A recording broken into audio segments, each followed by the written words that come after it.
गसाइगाव जिल्ला दुलाराय गुदि बाथौ आफादनि आरो माइनाव आफाद लाइमोन आफाद बेजों लोगोसे बाथौ अजा आफादनि जि बोसोरारि जथुम्मा बेजों लोब्बा लाखिनानै खुंनाय बे गेवलां मेलखौ दैदेनलांनाय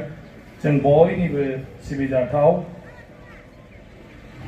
जोंनि दिनैनि बे मेलनि आफादगिरि जोंनि दुलाराय गुदि बाथौ आफादनि आफादगिरि मुस्रि देदला मंग्रा गयारी जोंनि लाइमोन आफादनि आफादगिरि मुस्रि सोरां ब्रह्म माइनाव आफादनि आफादगिरि मुस्रि रक्तिमा बसुमतारी जोंनि बाथौ अजा आफादनि आफादगिरि मुस्रि फरेश बसुमतारी जोंनि दिनै बेयाव जों बयखौबो जोथोन लानाय बयखौबो बेवहाय जिरायनायनि आरो सिबिनायाव बाहागो लानायनि गासै खाबुखौ खालामनानै होनाय जोंनि बान्जाय आफादनि मानाव गेदेर आफादगिरि मुस्रि जिरेन कुमार बसुमतारी आरो बेवहायनो जौस्राङाव जिरायनानै थानाय आंनि आगुनि लोगो आगुनि नङा दाबो लोगोआ जोंनि सोमावसारारि लोगो जोंहा माखन स्वर्गीयारि रिजेन बसुमतारी लोगोआथ' आगु जाया नङा होमबा लोगोआ लोगोआनो जायो संग्रामि बन्धु आरो गासै जोंहा बे जोंनि जि संकस खेराइ फोरबो बेखौ खुंफुंनायाव बिबान लानाय जोंनि मानव गेदेर बिबानगिरि गुबुन गुबुन जिल्लानिफ्राय फैनाय जोंनि बाथौ धोरोमखौ दैदेननाय जोंनि सिबिजाथाव दैदेनगिरि आइ आफा रायजो राजा आरो जोंनि खौरांगिरि आंनि लोगो नोंथांमोन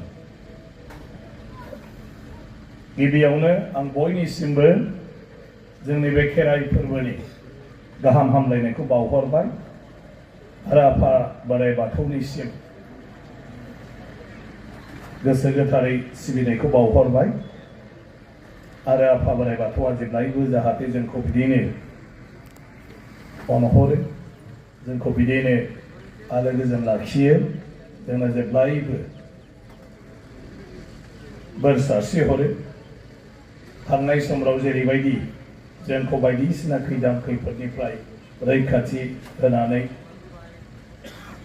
जोंखौ लाबोदों बिदिनो इयुनावबो जाहाथे गासैबो जेंनाफोरनिफ्राय जोंखौ रैखाथि होयो जोंखौ बारग'नो होयो बेनि थाखाय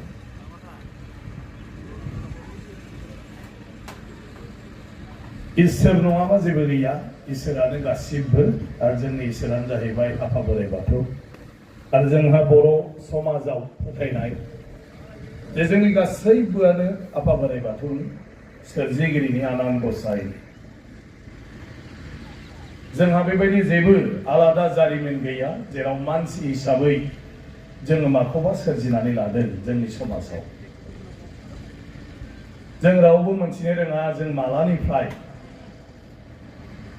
बे संसारनि सोमोन्दै बे गासै बिलात लाथा मुलुगनि सोमोन्दै जोंनि हारिया माब्लानिफ्राय गियान मोनजेना जों बेखौ रावबो मोनथिनो रोङा बबे बोसोरनि बबे साननिफ्राय जोङो आफा बोराइ बाथौखौ सिबिबोआ आरो बाथौ सिबिनायनि मुङै जोङो आफा बोराइ बाथौजों लोगोसे गुबुन गुबुन मोदाय मोदायजोंनो बावथाय होनानै जों माब्लानिफ्राय खेराइ होबोआ जों माब्लानिफ्राय गारजा फुजा खालामबोआ जों माब्लानिफ्राय खाम सेरजा सिफुं जथा दामनानै जोङो खेराइ मोसाबोआ बेफोरखौ जों माब्लानिफ्राय सोरनि दिहुननायखौ मोनबोआ जों जेबो मोनथि रोङा गासिबखौबो जोङो इसोरनि होननानै जों मोनथिगौ आफा बोराइ बाथौनि जोंनि गाननाय जोमनाय जि जोम दानाय लुनाय आगर आखाइ जों रावबो मोनथिनो रोङा जे सोरबा सुबुङा बेखौ दिहुनजेनदों बानायजेनदों खालामजेनदों आगर एरजेनदों जों रावबो मोनथिया बेवहाय गोबां जोंहा बिमाफोर दं बिब'फोर दं बिनानावफोर दं दिंखिया आगरखौ सोर दिहुना दावराइ मोख्रेबखौ सोर दिहुना हाजो आगरखौ सोर दिहुना फारौ मेगनखौ सोर दिहुना जों रावबो मोनथिया खिन्थु जेब्लानिफ्राय जों दानो लुनो रोङो होनब्लानिफ्राय जों बे आगरनि नामखौ मोनथियो आरो बेफोर आगरखौ जों एरबोयो बे गासैखौबो इसोरा होनाय इसोरनिफ्रायनो मोननाय जोंनि हारिया जोङो जुदि खेराइ होनाय समाव दामनाया जायाबा सिफुं सुनाया जायाबा बेवहाय जि जाखार फैयो दौदिनि लथाफोरजों सिखाफोरजों खुबैखाङा होमबा मानो खुबैखाङो जायाखै होननायखौ सोर मोनथिदों इसोरासो मोनथिदों मोनथियाखै जोंथ' मोनथियाखै मोनथिब्लाबो जों गुरुत्व गैया खिन्थु जेब्ला मोदाया मोसाफैदों इसोरा मोसाफैदों जाखार फैनानै बेथ' भुलखौ गनायनानै लाया ना लायो लाया मानो बिसोरनि जों बाहादुरि खालामनालाय माथो जानो हले दहाय जोंहा गोमोथावा सेरजाखौ फिसा खालामना लानानै सुरखौनो बानायनो हाखवाखै माने आसियानो दावखलाय जानो जायगायानो गैया सेरजाया ओंखायनो सेरजाया एसे गोलाव गिदिर जानांगौ आं दहाय नायबाय थादों सेरजा दामबा नङा होमबा गिटारखौनो सिंल' खालामबा दामजागोन होमबा दा सेरजाखौ लानो आराम जानायावनो गुसुं खालामनायावनो बेयाव सेवबोबाय थानांगौ सेरजाखौ सुरा बोरै फैनो आरो बे सेरजाखौ दामबाथ' बेवहाय मोनखागोन खेराइयाव सुरा जायाब्ला गासिबो इसोरनि जोंनि खाम सेरजा सिफुं जथा बिनि देंखो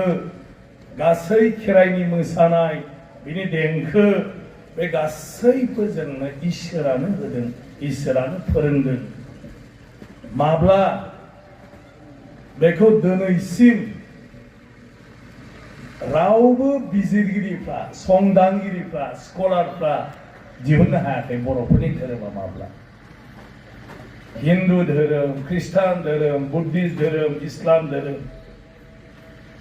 बेसेबां धोरोम दं बे मुलुगाव बायदिसिना बेफ्रा मोनसे सम दं हिन्दु धोरोम सनातन धोरोम भारतनि सुबुं सोदोमस्रि इसोर सिबिनाय धोरोम सिबिनाय बिनिबो मोनसे सम दं 6000 7000 बोसोर रामायण महाभारत गीता वेद पुराण बेफ्राव लिरनाय दं नाथाय बर'फोरनि धोरोमा माब्लानिफ्राय बाथौ सिबिनाया माब्लानिफ्राय बेयाव जेरावबो गैया नाथाय बर'फ्रा गावनो मोनथिगौ रावनिफ्राय रावबो जोंनो फोरोंफैयाखै बे संसारनि सोमोन्दै इसोरखौ सिबिनांगौनि सोमोन्दै महाभारतनि माखासे सुबुंफोरखौ जोंनि फोलेर होनना बुंदों जों बिसिनि फोलेर सोरबा नरकासुर सोरबा बानासुर बान राजा नारखो राजा बिसोरखौ जोंनि बंश अदेबानि बिसोरबो बे समावनो इसोर सिबियो मोदायजो सिबियो महाभारतआ जाहैबाय 6000 बोसोर बाथ्रा आरो नरकासुरा जाहैबाय बिनिबो 600 बोसोर सिगांनि बाथ्रा अब्ला महाभारत रामायणफ्राव इसोर सिबिनाय मोदाय दावदाय सिबिनायनि बाथ्राखौ बुंनायाव नरकासुर आरो बान राजाखौबो बुंदों बान राजाया शिवखौ बर'फ्राथ' बाथौ बोराइ होनदों नाथाय हिन्दु धोरोमनि फोसावगिरिफ्रा शिवखौ होनदों शिवखौ फुजिदों बे समाव अलरेडि नरकासुरा बिमा कामाख्याखौ फुजिदोंमोन एक्सट्रायार अब्ला बिमा कामाख्याया महाभारतनिबो सिगां नरकासुरजों फुजिजादों मानो नरकासुरा जाहैबाय ब्रह्मानि बोर मोननानै मालाया बुंनाय जों नङा बियो बेसेबांबा बोसोर जोरदोंमोन आरो 600 बोसोर होनो नागिरो बिनि बिमा बैसुमुथि बिमाया भूमि देबिया फिन रुंसारि जानानै महाभारतनि समाव जोनोम जादों आरो बिनि नामा सत्यभामा बियो जाहैबाय नरकासुरनि बिमानि फिन जोनोम आरो बे समा महाभारत सत्यभामानि समा श्री कृष्णनि समा आरो जि समाव नरकासुरखौ श्री कृष्णआ बुथारदों नाथाय बे नरकासुरा सासे धोरोम सिबिसुला मानसि बेखौ जुदिअ गाज्रि गाज्रि रावजों लिरदोंबाबो बुंदोंब्लाबो जाय मानसिया इसोरनि फारसे फोथायनाय दं मोदायजो आइ बिमा कामाख्याखौ फुजिनो रोंगौ बे मानसिया माबोरैहाय गाज्रिल' जानो फालाय माखासे अहंकार स्वभाब हयथ' थानो हागौ अब्ला बेबो मोनसे फोरमान जारिमिनगिरिफ्रा जेखौ बुंदों जे महाभारतनि सिगांनिफ्रायबो जोंनि जि असुर फोलेर बे मानसिफ्रा धोरोम सिबिदों इसोर सिबिदों धोरोम सिबिनाया जाहैबाय इसोर सिबिनाय आरो बे इसोर सिबिनायनि गेजेराव बयनिख्रुइबो देरसिन जोंनि इसोरनि फारसे सिबिनाय होनाया बावनाय होनाया खेराइ फोरबो खेराइ फुजिनाय खेराइया जाहैबाय बर'फोरनि सम्पूर्ण आबुंथार इसोरखौ सिबिनाय इसोरखौ फुजिनाय ओइदिन जोङो आफा बोराइ बाथौजों लोगोसे बर'आ जेसेबां मोदाय मोदायजोखौ फोथायो बिसोरनि मुं लायो बिसोरनोबो बावथाय होयो बिसोरखौबो जों हांख्राय हरो आरो लेंहरनानै जाहोहरो नङा बावथाय होनानै जाय जाय थाङा होमबा मालाय जायहा बारा खामानि गैया जेबो बुङालासिनो ग्रब ग्रब थाङो ओमफ्राय जायहा दरखार नङा होमबा जोंनो दरखार फैनानै आइ माइनाव मोनहा नङा होमबा गेजेर गेजेर जाफैनानै जोंनो खोन्थाया होमबा बायदिसिना बहुद इसोरा जोंखौ दाबो गाराखै आरो जोंनि इसोरा हारसाफोरनि रावावबा जाग्रित इसोर जाग्रिया मा अरायबो गोथाङावनो दं मालायफोरना गीतायाव फरायगोन मायाव फरायगोन जों जेबो नुवा फरायगिरिफ्रासो फरायनानै इसोरनि सोमोन्दै बुजायो हिन्दु धोरोमाव इसोरखौ फुजिनोब्ला बिसोरो भागवत गीताखौ फरायो बे फरायनायखौनो खमावबो 7 दिन फरायो आरो मालाबा 15 दिन सम्पूर्णबो फरायो आरो मानसि थाद'नाय गैयैबो फरायो आरो बे भागवत गीतायाव मा दं माब्ला माब्ला इसोरा माबायदि महर लाफैनानै बे बुहुमाव बे बुहुमनि मिथिंगाल' नङा मानसि दुमसि गासैबो जिब जुनार एम्फौ एनला ग्रह नक्षत्र हाथरखि हाला जेब्ला खैफोद आफोद फैदों बेवहाय माबायदि रैखाथि होफैदों इसोरा दै गेजेर गेजेर नुजाफैयो जोनोम लाफैयो मानसिनि गेजेराव आरो बे संसारखौ रैखा खालामफैयो बे इसोरनि सोमोन्दै बिसिना भागवत पाठ खालामग्राफ्रा भागवत फरायग्राफ्रा फरायनानै बुजाय खोन्थायो बे जोंनि बायदिनो बायदिसिना इसोर भागवतावनो रायखांनाय दंजोबो गीतायावनो भागवत गीतायावनो रायखांनाय दंजोबो आरो मा बिसिना आरो जोंना खेराइया जाहैबाय फरायनायबो गैला जेबो गैला मालाय अजाफ्रा लेंहरबानो फैयो डाइरेक्ट होमबा जोंना गोथांथार नङा होमबा आरो जोंखौ स्वयं इसोरानो फैनानै खोन्थाफैयो रायलायफैयो सोंबा जोंनो खोन्थायो बोसोन होयो फिसाफोर ओरै दाख्लाम उमुक दाख्लाम बेखायनो बिदि जादों नोंसोर ओरै खाम नोंसोर ओरै नियम खान्थिफोरखौ मानिला ओरै जाबाय उमुक जाबाय बिनि थाखायनो बेफोर जादों नङा होमबा माथ्र दाया जोंनावल'सो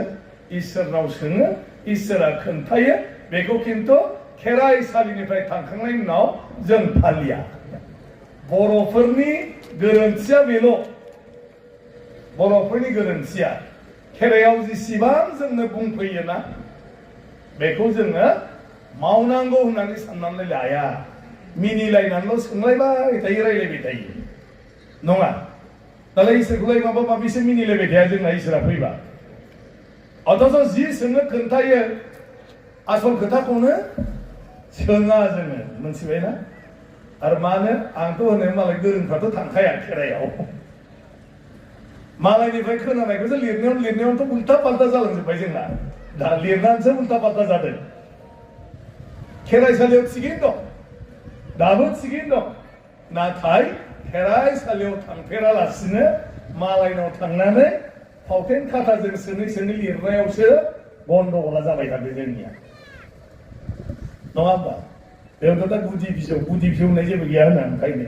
गुदि गैयाबा बिजौ थायो नामा सोरबा आसल गुबै जोंनि धोरोमा बाथौ धोरोम बाथौखौ फुजिनाय नालाय आरो बाथौ धोरोमारि मानसिफोरनि इसोर सिबिनायनि खान्थिया जाहैबाय खेराइ होनाय गारजा होनाय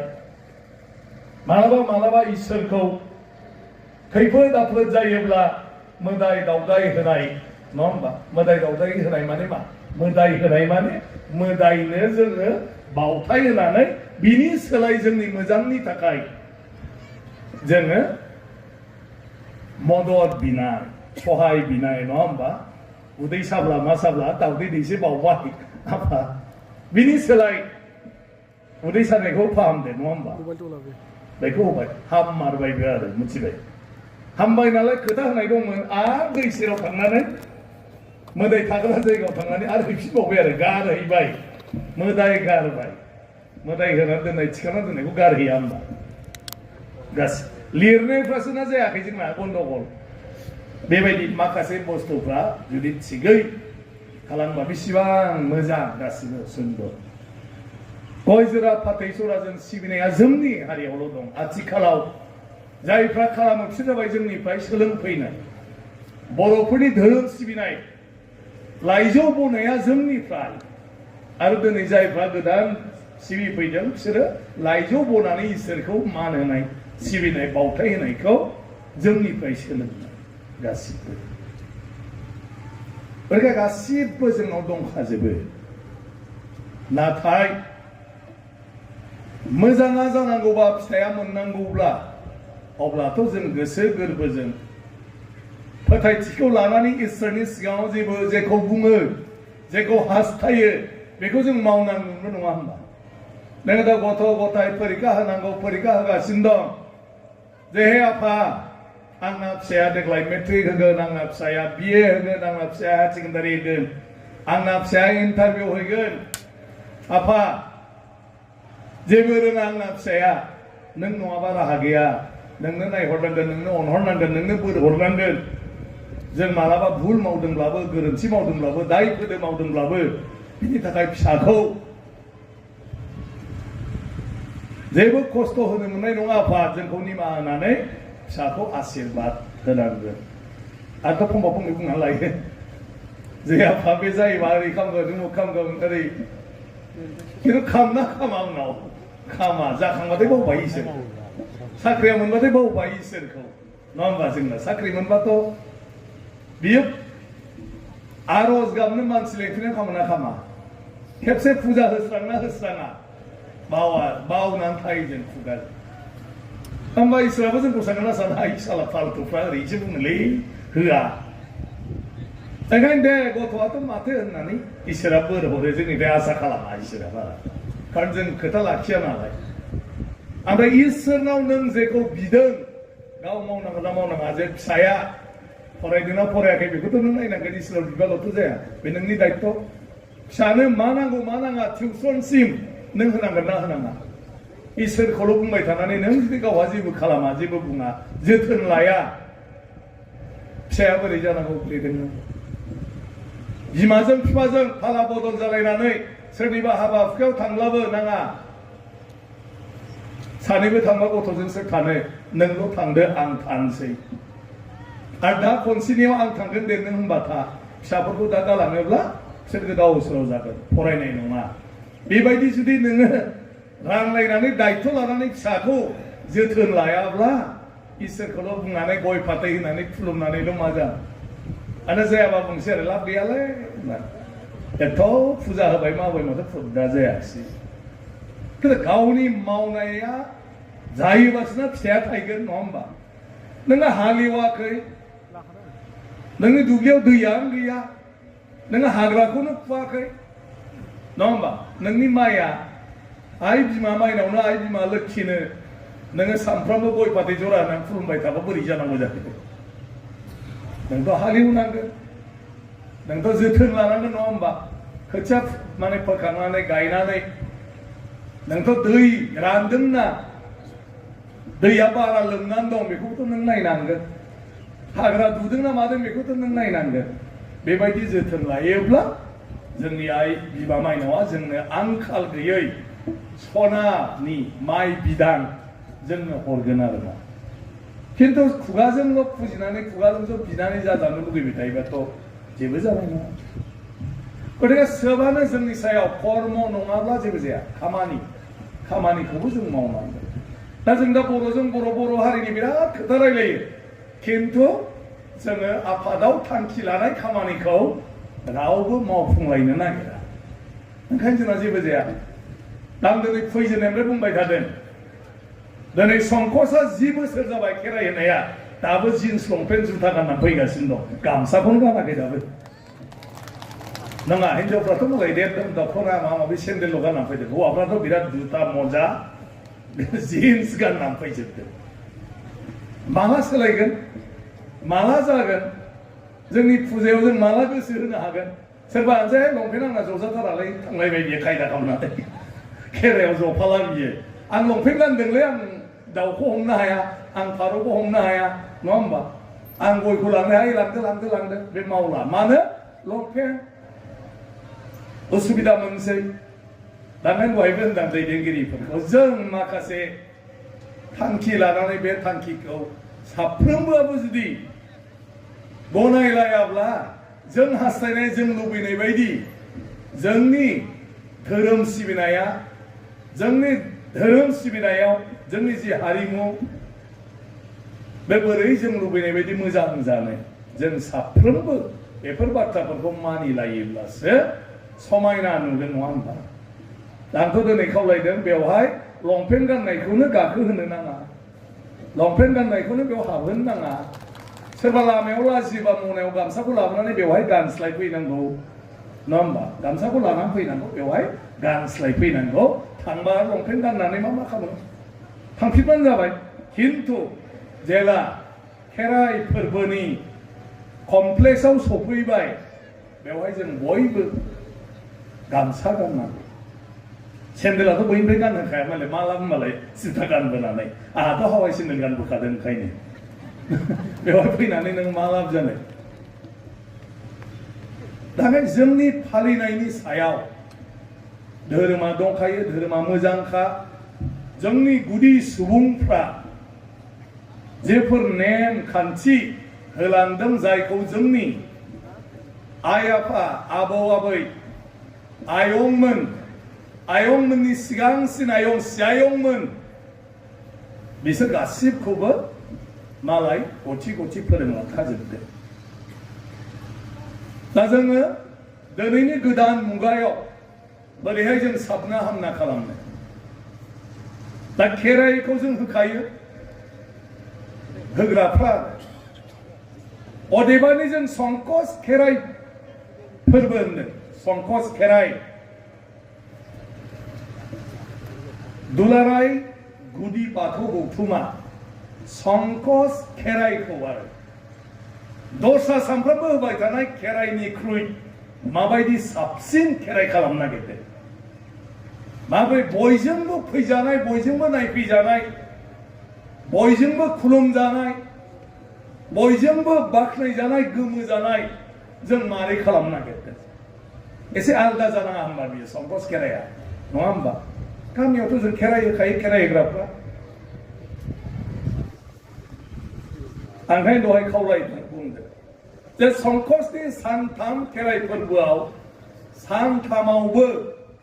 जाय जेरै हागौ फैनानै बेवहाय इसोरनि मुङै आफा बोराइ बाथौनि मुङै आरो जोंनि मोदाय दावदायनि मुङै जों बेवहाय बयबो मानो खेराइ होफैनो हाया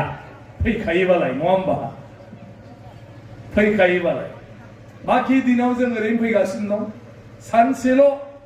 मोनसे खेराइल' जों होदों इसोरनो एथ' हाजार हाजार मानसि फैदों नाथाय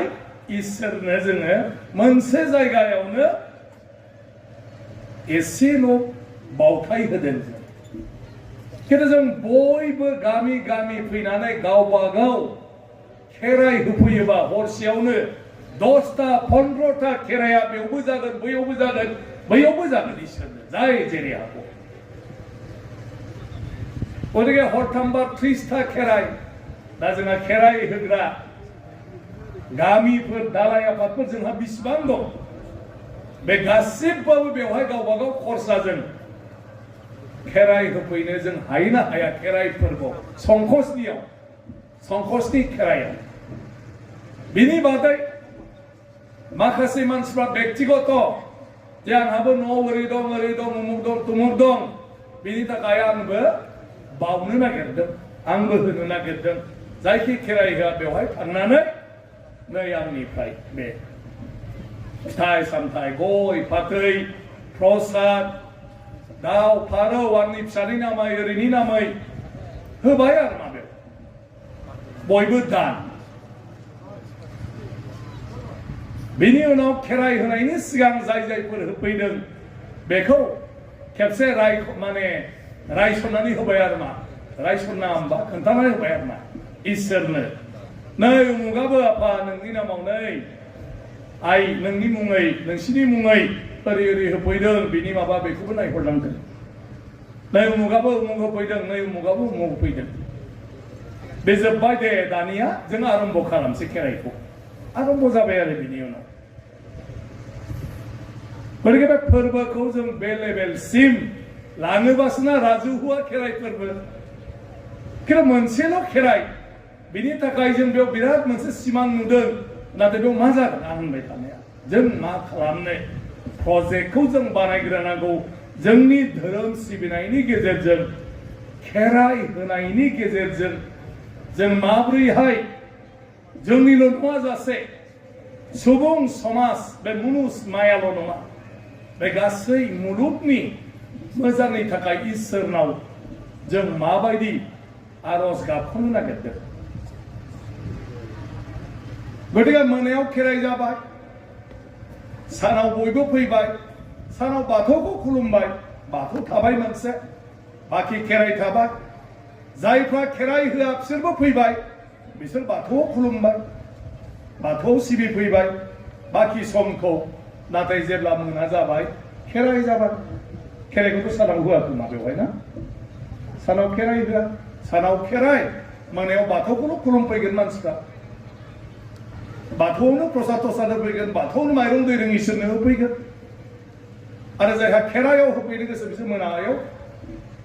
बयबो होफैगोन बयबो थाफैगोन बे आंनि साननायसो माने जों जिहेतु गावनि थाखानायखौ गोजोनालासिनो जों एसे साबसिननिफ्राय हामसिन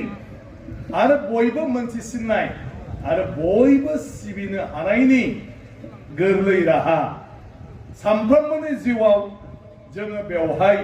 इसोरखौ गाबज्रिफैनो हानाय सानफ्रोमबोनि जिउआव आं बेखौबो होनदों जे बेवहाय जों मोनसे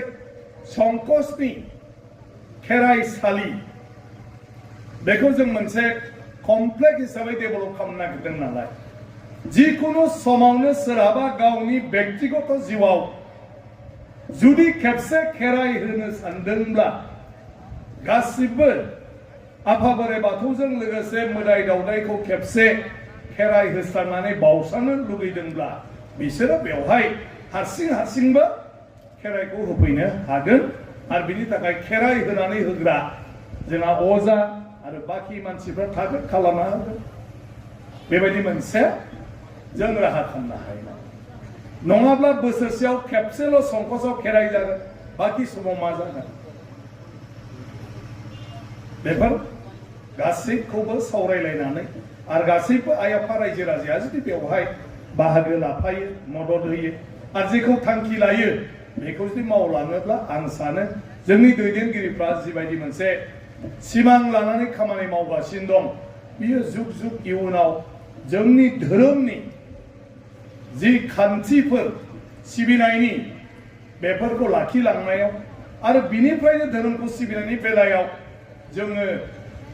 अजानिफ्राय लानानै धोरोम गुरु हिसाबै दानायाव जों बिनिफ्रायनो खामानि मावनो हाजोबो।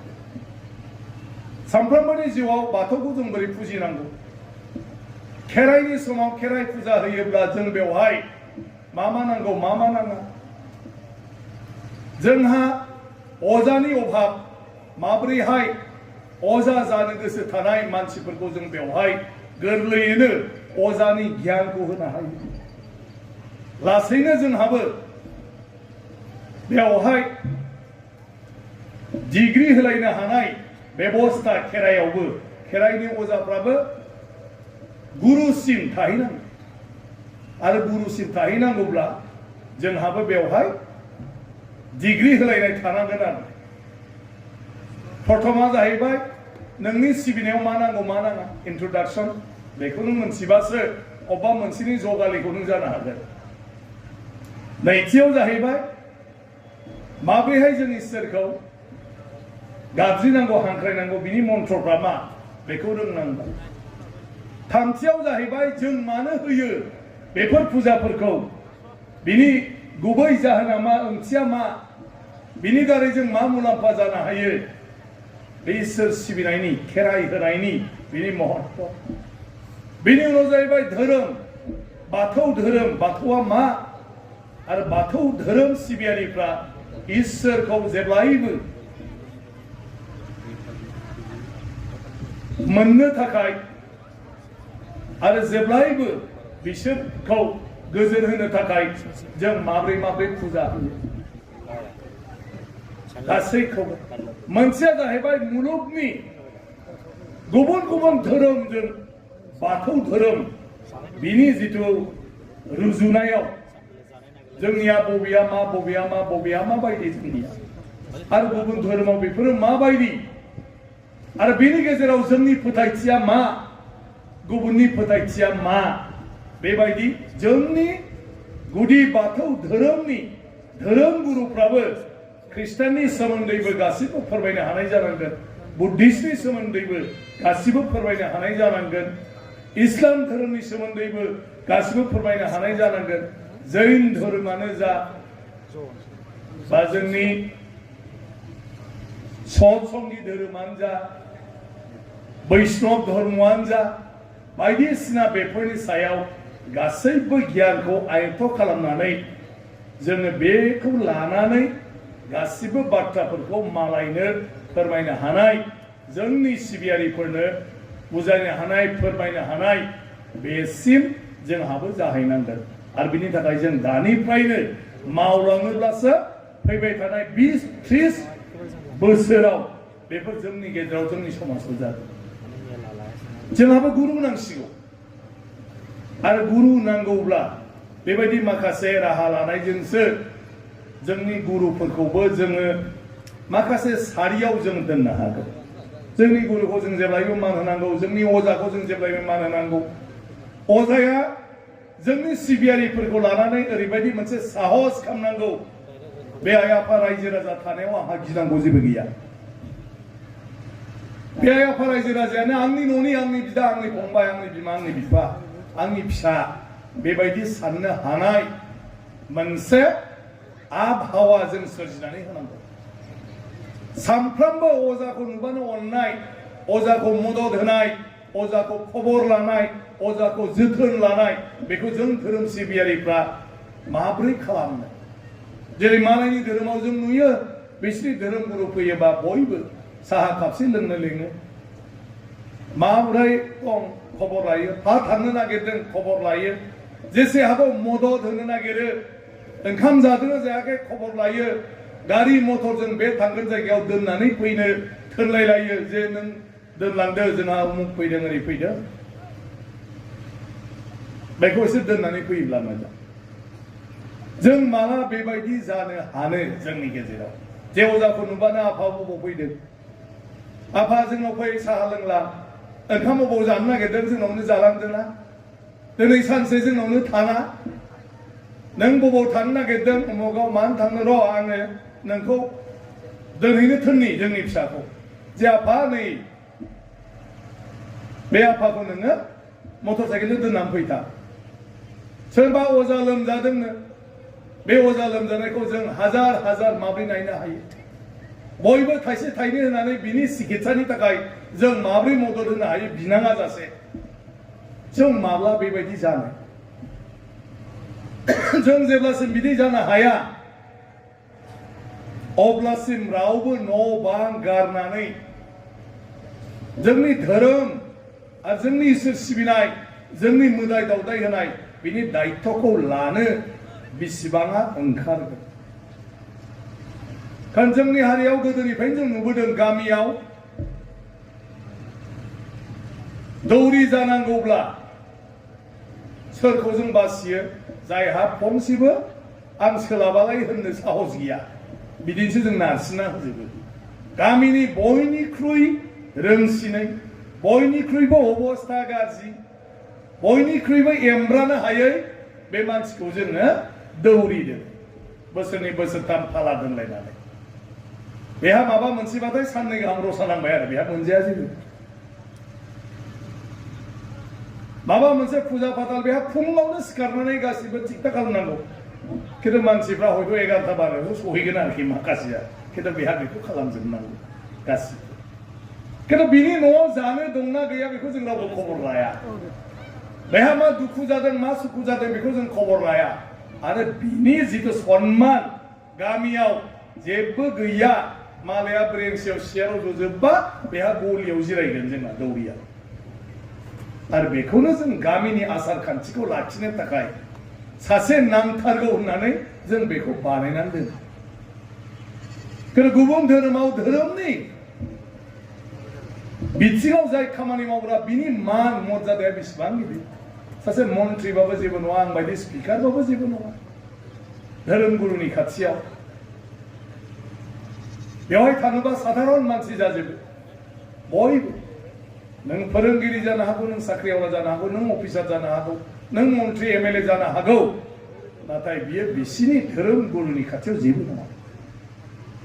दाउसा मावरिया बायदि जनानै थाहैना आरो बेनो सिगां मासि मोनगोन दा जोंनि धोरोमनि बिबान लानाय मानसिफोरखौ जों सोर बेबायदि आदर खालाम दा बेखौ जोंनि गेजेराव अयभास खालामनांगोन जोंनि गेजेराव खान्थि बानायनांगोन आरो बे खान्थिखौ जोंनावलाय बबाव जानोब्रा होननानै जुदि जों खामाब्ला 50 बोसोरावबो जों जेबो जोंनि गेजेराव सोलायनायखौ लाबोनो हाया मालायनि बायदि जों जोंनिखौ खालामनो हाया ओंखायनो बेफोर बिथिङाव जोंहा गोबां खामानि मावनांगौ दं आं मोजां मोनदों दाख्लै अजानि जथुम आरो अजा सोलोंनायनि फोरोंनायनि बेबस्था दिनै जोंनि बे गुदि बाथौ धोरोमारि गौथुमा माखासे हाबाफारि लागासिनो दं आं सानो बेनि गेजेरजों जोंनि गेजेराव गोबां जोंहा गुरुफोर ओंखारगोन अजाफोर ओंखारगोन आरो बिदिनो थाङै थाङै मोनसे समाव बयनिख्रुइबो गोजौसिन जायखौ जों बयनिख्रुइबो जोंनि देरसिन गुरु होननानै सानो बेबायदि मानसि फैगौ हयथ' 10-20 बोसोरनि गेजेराव जों निश्चय मोननो हागोन जोंनि गेजेराव मोनसिं बोरायनि नामखौल' जों मोनथिगौ जाय सुबुङा सुबुं नंगौना नङामोन मोनथिया जों सिनायनो रोङाखै जोंनि गुरु आरो बेखौल' जों मोनथिगौ जाय सुबुङानोखि जोंनो बे गासिबनिबो गियानखौ होदों बाथौ होनना बुङोब्ला मोनसिं बोराय नाथाय मोनसिं बोरायनि उनाव आन्थोरै जोङो रावखौबो बेबायदि मोननो हायाखै गतिके जोंनि धोरोमाव दा जों जुदि आथिखालनि समाव गुबुन धोरोमफोरजों रुजुनानै जोंनि धोरोमखौबो बेबायदि लाइनाव लांनो नागिरदोंब्ला अब्ला जोंबो दा लासै लासै सिस्टेम बानायनांगोन आरो बे सिस्टेमनि गेजेरजों लाङोब्ला जोंनि धोरोमावबो जोंहा धोरोम गुरु धोरोमनि बाथ्राखौ लानानै जोंनि समाजाव गियान होग्रा मानसिनि जोंहाबो अभाब जानाय नङा नाथाय जों बेबस्था लायोबासो बेफोरो जालांगोन दा गौथुमा जिबायदि हाबाफारि लानानै खामानि मावबाय थादों आं सानो निश्चय बेफोरो जोंनि गेजेराव मोनसे समाव जागोन बेखौ आङो मिजिंथिदों बे कमप्लेक्सनि बाथ्रा सावरायबाय थानाय जादों आगोलावबो रायजो मोनथिगौ दा दिनै दहायसो रायलायबावदोंमोन आं खावलायदों जे खेबसे चिफ मिनिस्टारजों जोंनि दुलाराय गुदि बाथौ आफादनिफ्राय थान्दै मोनसे थांनानै जोंनि सिमाङा मा कमप्लेक्सआ माबायदि जाजानो लुबैदों जों ओरैनो 5 कौटि रांनि मोनसे प्रप'जाल चिफ मिनिस्टारनो हरनाय जादोंमोन indigenous tribal pad and culture बे डिपार्टमेन्टनिफ्राय होनांगौ होननानै आरोखि ओंखायनो खेबसे बेखौ ओरैनोल' आंनो होदोंमोन आरो आं बेखौ फरवार्ड खालामनानैबो चिफ मिनिस्टारनि अफिसाव दैथायहरदोंमोन नाथाय बियो दा बबाव दं माबोरै दं बेखौ रायलायफिननो मोनाखै ओंखायनो खेबसे मोगा-मोगि चिफ मिनिस्टारजों जोंनि गुदि बाथौ आफादनि तरफनिफ्राय आरोखि जोंनि सानफ्रोमबोनि जिउआव धोरोमखौ दैदेनलांनांगौनि बेलायाव जोंनि गोनांथिफ्रा मा मा आरो संकस खेराइसालि बे कमप्लेक्स बेखौ मानि थाखाय दरखार आरो माबायदि जाजानो लुबैदों आरो बेवहाय जोंहा मा प्लेनिं दं बेखौ चिफ मिनिस्टारनो बुजायनानै होनानै जों माबोरै बिनि थाखाय मदद मोनो सरकारनिफ्राय बेखौ खालामनो दहाय रायलायदों आं मिजिंथियो बे मार्च दाननि गेजेराव जोंहा माने बे साननैसोआव बिजि थागोन 3 मार्चनिफ्राय एसेम्ब्लिया जाफिनगोन गाबोन क'क्राझाराव जागोन नाथाय 19-20 सानथाम जानानै थाथ'गोन 3 मार्चनिफ्राय 25 मार्चसिम गुवाहाटीयाव जागोन आरो बेखिनि दिनावनो चिफ मिनिस्टारा बेवहाय थागोन जोंहा माखासे एमएलएबो दं गोसो गुदुं उदालगुरिनि एमएलए सरन बर' बिथांखौ आं बिबान होनो नागिरदों जे गासै गौथुमनि मानसिखौ जाहाथे एसेम्ब्लि जाबाय थानाय समावनो लानानै फैयो आरो बेवहाय चिफ मिनिस्टारजों खेबसे जाहाथे जिरायनानै गौथुमनि माखासे जिथु प्लेनिंफोर बेफोरखौ जोङो चिफ मिनिस्टारजों फोरमायनानै बिनिफ्राय मददखौ जों जाहाथे बिनो हायो आरो बे मथे जाहाथे जों मोनो बेखौ खालामनो नागिरदों आं गोलाव बाथ्रा बुंनो आरो सानाखै धोरोमा सिबिनायनि सायाव जों बयबो गोसो गोथौयै सिबिनांगौ सिबियोबा मोनैनि खुनु बाथ्रा गैया बेबायदि आंहाथ' गावनि बेक्तिगत जिबनाव आंहा गोबां मोनबाय इसोरखौ सिबिनानै आरोखि दा ओंखायनो बुंनोसै आं लाबाय थाबा बोरै जाबावोब्रा होनो आङो मालाबा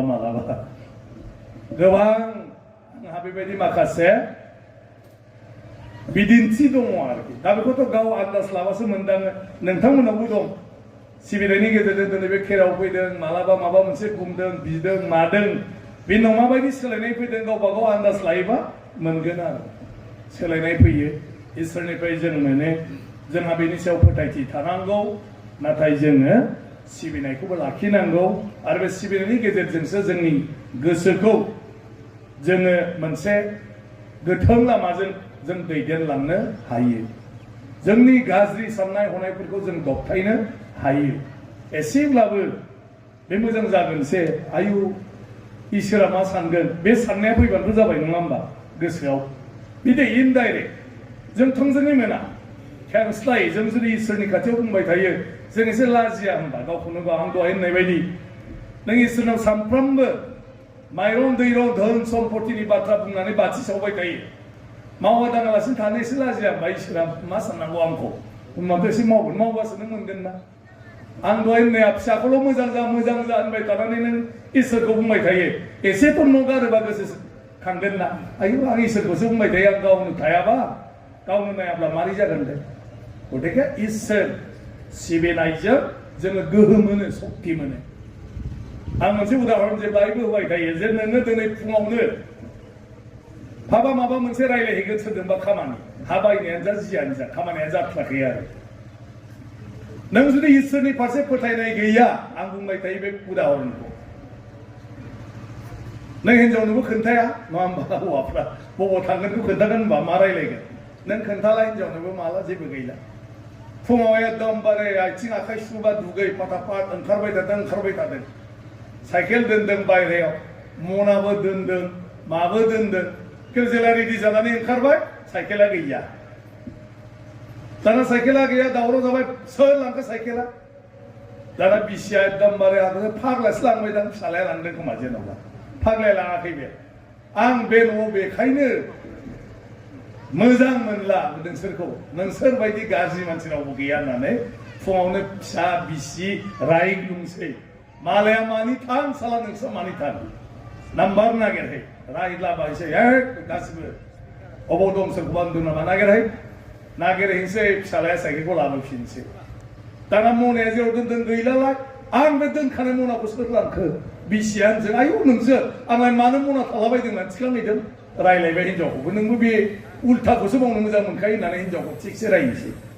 मना लानोसै साइकेल लानोसै ओंखारलांनोसै गुदुं बादाम बखिस लानोसै साला बिसियाबो थिग नंला फिसाफ्राबो थिग नंलाया आंनिया आरो बेबो खामानिया बिदिनो जाबाय थायो साला बेजोंबो आं दिनै जायाबा आरो खाथेर बाथेर गैलालै बे गैयाबाबो आं सोलियो रागा जोंलांबाय थानोसै बियो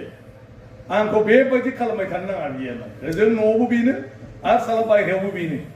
थांनानै रागा जोंखाबाय नालाय रायलायहैबाय एसे एनैयावनो जायाबा इसिबां बेबायदि नोङो बेजाल बुंबाय थायोब्ला आं नांलालै बाद दोन गैला खामानिया जायाखिसै जुदि इसोर सिबियो गोसोआव बे जुदि हिनजावखौ बुङो बिमा आं गाबोन ओरै ओरै खामानियाव थांसैलै जाथ्राखिसै एकदम खालामनानै फैनांगोन फुङावनो देलाय नों एसे ओंखारनानै थिग थाक खालामना होलाय एसे बाथि साथि थिग खालामनाय एसे सावनानै थांनि ओमफ्राय एसे ओंखाम थोंखामबो सं आं जानानै थांनि फुङाव सिखारदो मालाय बिसिया सिबस्रांबाय मास्रांबाय गासिबो थिग थाक खालामबाय बेनाव बहा साइकेल थाइकेल रेडि खालामदो मना सना एकदम रेडि बाजार थांगोन बेनाव आलारि बाथि सावबाय खुलुमबाय जे आफा बहुद गोबाव जाबाय खामानियानो रायलायबाबो जाया दिनै जाहाथे खामानिया मोजाङै मोजां जानानै फैयो आं मोनथि रोंला मानि थाखाय जाखानाय थांनाय खामानियाबो बिदि जाबाय थायो मा बादा जाबाय थायो आंनि मा भुल जादों ओंखायनो आफा माने आंखौ आशीर्बाद हर दिनै जाहाथे मोजाङै मोजां जायो गासिबो आलारि बाथि सावखांनानै मानानै जायै लोङै आं थांसै दै होननानै थांसै लामा लामा सानगोन इसोरनाव बोर बिदों नालाय साला दिनै बुरखायथारनांगोनलै बेखौ माबायदि बुंबा मोजां मोनग्रोबा बेलाय बबेखौ बुंबा गाज्रि मोनगोन माखौ लानानै सोंग्रोबा बेयो मोजां मोनगोन बे गाज्रि मोननाय मोनसेबो खोथाखौ आं बुङा दिनै बे मोजां मोननायखौनो आं दिहुनग्रोगोन मानि खोथा सोंबा फार्स्ट मोजां मोनग्रोगोन बेफोरबायदि सानलांबाय थानोसै दिनै आं ओरै बुंथारसै दिनै आं ओरै खालामसै नांगौब्ला एसे माबा मोनसेखौबाबो आं बेखौ बुंनोसै बिनिखौबो आं ओरै खालामगोन होननानै थेवबो आं दिनै बे खामानिखौ आदाय खालामनानै फैथारगोन सानलांनायावनो मोजांनिफ्राय मोजां बुद्धिया फैबाय थानोसै थांनाय बाराव मायाव गन्दगल जाया मायाव माया बेखौ आं बुंनो नाङामोन बेखौ आं खालामनो नाङामोन बिनाव थांनानै ओइदिन थान्दायै जेला रायलायो जासिगोनलै नोंबो आंखौ मानोथो बिदिबाव दे आं गासिबो मानिजोबसिगोन नोंनिखौ बिदि होननाय लोगो लोगो दे होनबा आं आपत्ति गैला जानानै फैबाय आरो खामानिया मानो बे बाथि सावनायानो बिनि गासिबो गोसोनि साननाय हनाय सोलायना होजोबबाय जे दिनै आं जेरैखि जायाबाबो खामानिखौ मावनांगोन आरो खामानिखौ मावनानै फैनांगौब्ला बे गाज्रि मोननाय खोथा आं बुंजानाय नङा आरो फिसा फिसौ जिनिसखौ आंबो बेजों एसे बुजा फरा खालामनांगोन आरो नांगौब्ला बे मोजां मोननायनि आं ओरैखौबो बेनो अफार होगोन बा ओरै बुंगोन आरो बिनि उनावनो जाना फैबाय खामानिया ओमफ्राय दहाय सिगाङाव बुंनाया जाहैबाय बाथिबो सावाखै जेबो गैया रागा जोंनायाव खामानिया जायाखिसै दा बे गतिके इसोर सिबिनाया बे सिबिबा मा मोनो जाय सिबियो बेसो मोनथिगौ सिबिनाया मा बेखौबो आं जेब्लायबो बुंबाय थायो मोनसे फिसा खोथाजों इसोर सिबिनायखौ रावनावबो सोंनानै खोन्थानो हाया दा बेवहाय खेराइसालियाव फैनानै माबोरै मोनोबा खुलुमनानै नों माबोरै मोनदोंबा गय जरा फाथै जरा ना आलारि बाथि सावनानै नों माबोरै मोनदोंबा नों बेखौ मालायनि खोन्थानो हाया नों खोन्थानायखौ मालाया बुजिनोबो हाया नों माबायदि मोनदों खिन्थु जाय फैदों खुलुमदों सिबिदों एसे एनै बोर बिदों एसेबाबोथ' गोसो सिङाव आंहा जोब्बायहाय बिराद गिदिर लेथा मोनसे बिदि साननाय फैदोंना फैयाखै एसेथ' फैदों जे दिनै हागौबाय आंहा स्रां मानो स्रां खेरायाव फैबाय आं बावनाय होबाय आं खुलुमबाय आं आरज गाबबाय गतिके निश्चय इसोरा आंखौ नायहरसिगोन बेसेबां सान्थि मोनो बेखौ जाय खालामदों बेसो मोनथिगौ जाय खालामाखै बे मारै मोनथिनो ओंखायनो गावनो खालामथारनांगौ गाव खालामाबा नोङो बेखौ मोनथिया आरोथ' इसोराथ' जाय खुलुमो बेखौसो नुगोन नङा होमबा इसोरा दंबाय थायो नों खुलुमाबा बोरै नुनो ओंखायनो आं मालाबा बुंबाय थायो माखासे बाथ्राफोरखौ जे नों दाहोना रुवाथिखौ सावहोबाय थायोबा इसोरा दाहोना रुवाथिखौ नुबाय थागोन माहाजोनखौ नुवा ओंखायनो दाहोना रुवाथिखौनो आशीर्बाद होयो इसोरा गोजोन जाथों नोंसिनि जिउआ दाहोना रुवाथिया मालायनाव बैनानै जाबाबो बिसोरनि जिउआ गोजोन खस्थ' जानो हागौ नाथाय जिउआ सान्थि आरो माहाजोना मालायनोसो गथायनानै बाथि सावहोबाय थानायखाय बिसि फिसाय नांलायबाय थायो मोनथिबाय ओमफ्राय सानसे इसोर सिबिबाबो जेबो जाया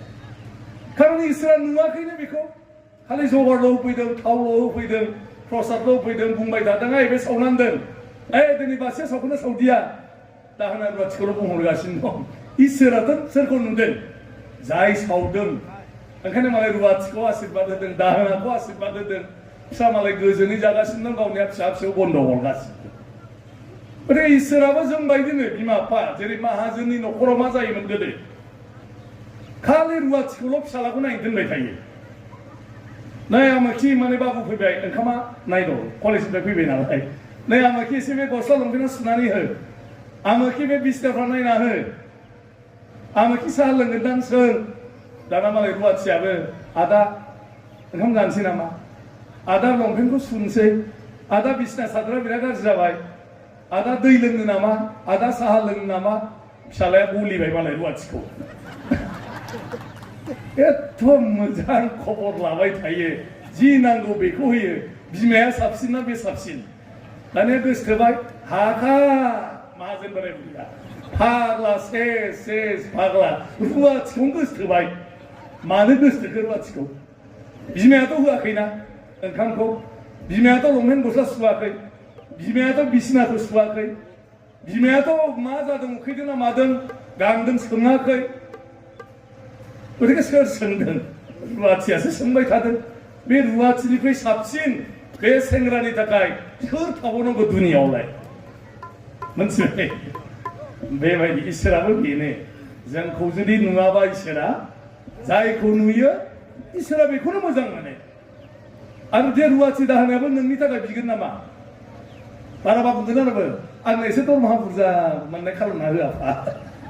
एसे जाहाथे आंखौ अनथों ओरै खालाम गावखौ अननाय माहाजोना बेखौसो बिगोन दा हे आफा आंखौबो नायहर दे एसे देनांफोर एसे मोजाङै फिसा फिसौ लानानै मोनजानो रोंनाय खालामदे आफा बुङो ना बुङा दे बे रुवाथिया माहाजोननि बुंगोन नामा बे माहाजोनखौ अननाय खालामदे आंखौ माहाजोनखौ आंनो दरमाहाखौ बुरजा बुरजा होनो लुगैनाय खालामदे आफा थांजोब्बायसो माथो नोंहालाय गासिबो सेसनो ओंखायनो गावनो जोङो इसोरखौ सिबिनांगौ गावनो आलारि बाथि सावनांगौ गावनो जों बावथाय होनांगौ गावनि बाथ्राखौ जों गावनो बुंनानै लानांगौ गावनो बिनानै लानांगौ इसोरनियाव हायार लाजाया मालायखौ ओंखायनो गाव गावनो खालामनांगौ दा सानफ्रोमबो जिउआव जों बेबायदि फालिबाय थायोबानो जों फिथाइखौ मोनगोन गोदो गोदायनिफ्राय जोंहा बे फोथायनाय दं जोंहा अजा गैयाबाबो जोंहा गुरु गैयाबाबो पुरहित गैयाबाबो जोंना जाबाय गावबा गावनो आलारि बाथि सावनानै गावबा गावनो न'नि बाथौआव खुलुमनानै गावबा गावनो जोङो बियो आरो बिनाय हिसाबै मोनो आरो मोनाखैब्ला जों गाव गावबो बुजि जों बारा खुलुमखाया जों बारा आलारि बाथि सावखाया मालाबाल' हांखायनो इसोरनिफ्रायबो मालाबाल' मोनगोन आरो मा सानफ्रामबो बोरै मोननो ओंखायनो सानफ्रामबो जोंबो इसोरखौ जेब्लायबो नाम लानांगौ आरो इसोरनाव जों आशीर्बाद बिनांगौ इसोरखौ जों सिबिनांगौ गथिखे जोंनि सिबिनाया जेन' अरायबो बिदिनो थांबाय थायो इसोरा जाहाथे जोंखौनो आफा बोराइ बाथौआ जाहाथे जोंखौ जेब्लायबो आशीर्बाद हरो बेखौनो आङो हास्थायदों आरो हांख्रायदों आफा बोराइ बाथौनाव जों बयखौबो अनहरथों जों बयबो बुङो गासिबो बे आफानिनो बे आफायानो सोरजिदों आफायानो खांदों आरो आफाया गोसो जायोब्ला जों लुबैबाबो थानो हाया अबथिरा बैसोआवबो जोङो थांफिननांगोन गथिखे आफानि गासैनिबो सायाव दिनै जों जेसेबां मोजां बेवहाय मिनि खुसि माने मिनि रंजा लोगो मोनदों आफानि थाखाय ओंखायनो जों आफानि नाम लानांगौ आफाखौ जों फोसावनांगौ आफाखौ जों बाख्नायनांगौ जों इसोरखौ बाख्नायनांगौ बाख्नायनाया खम जायो ओंखायनो आफाखौ जोंनो जि होदों खालि बिनायल' जाबाय थायो जोंना खिन्थु जोंनि गासै जिउनि गासै मोननाय दिनै जि देहा मोदोम मोजाङै दं बिनि थाखायबो जों आफाखौ बाथौ खुलुमनाय लोगो लोगो इसोर खुलुमनाय लोगो लोगो साबायखर बावग्रोनांगौ आफा नोंखौ गोसो गोरबोनिफ्राय साबायखर बावो नोंनि थाखायनो जों दिनै बेबायदि दं आरो आफा जेरै लाखिदों बेबायदिनो जाहाथे नों जोंखौ लाखिबाय थायो बिनावसो एसे बिदो आरो मा खिन्थु बेयो जोंनो होनायनि थाखायथ' जों बाख्नायग्रोनांगोन बिनि थाखाय जों साबायखर बावनांगोन आफाखौ। खिन्थु जों साबायखर बावा बाख्नायालासे खालि आफा ओरै जादों ओरै नांगौ, आफा उमुक जादों, आफा नायहरनांगोन, खालि बियोल'बा ओरै जादों। ओंखायनो जोङो बाख्नायनांगौ इसोरखौ। बेखौबो जोङो जोंनि सानफ्रोमबोनि जिउनि थाखाय जों बेखौबो सानफ्रामबो नाम लानांगौ आरो होमब्लासो इसोराबो जोंखौ अनगोन। दा बेखिनि बाथ्राखौ बुंनानै बयनिसिमबो आंहा क'क्राझाराव आरोबाव गाबोन एसेम्ब्लि जागोन। गिबि आसाम एसेम्ब्लिया गाबोन बड'लेण्डआव जाफैगोन। रायजो बिबाय थानाया गाबोन सानसे आसामानो क'क्राझाराव थाफैथ'सिगोन गासिबो। क'क्राझारनिफ्रायनो खुंगोन आसामखौ गाबोननि सानसेयाव आरो। दा दिनैनिफ्राय फैजोबसिगोन, गभर्नर फैबाय मैयानो, चिफ मिनिस्टारा दाहाय सफैसिगोन, मन्थ्रि माखासे सफैसिगोन आरो गाबोन फुङावनो बेयावनो थानानै बेनिफ्रायनो अफिस सालायजोबगोन गासिबो क'क्राझारनिफ्राय। रायजो मोनथ'वाबाबो बेनो जाबाय आरो जोंना दसे गाबोन, नङा होमबा? बेबो बिराद गिदिर बाथ्रा। आरो आफा बोराइ बाथौआ अनोबाथ' मा जायो मा जाया, नङा होमबा? बेफोरबो गासिबो जाजोबो। बे मोजां, बेनि थाखाय दा थांनांगौ, एसे गाबोननि थाखाय बायदिसिना माखासे खामानिफोरखौ नायस्रांनांगौ। ओंखायनो आं नोंथांमोन बयनोबो गोसो गोरबोनिफ्राय आंनि सिबिनायजों लोगोसे आं साबायखर बावदों। दिनै आंखौ बे संकस केरियाव हांख्रायहरनानै एसे नोंथांमोनजों लोगोसे इसोरखौ आरज गाबनायनि थाखाय सिबिनायनि थाखाय खाबु होबाय। आरो बयखौबो लोगो मोननानै दिनै आंखौ मोनसे गोजोननाय होबाय। दान्दिसेब्लाबो बयजोंबो बायदिसिना बाथ्रा रायलायनानै गोबां बाथ्रा मोनथिनायनिबो खाबु होबाय। बिनि थाखाय बयनिसिमबो गोसो गोरबोनि साबायखर बावनानै, गुदि आफादनि बयबो दैदेनगिरिनिसिम साबायखर बावनानै आंनि बिबुंथिखौ आं फोजोबबाय आरो बिदायबो बिबाय। गोजोनथों।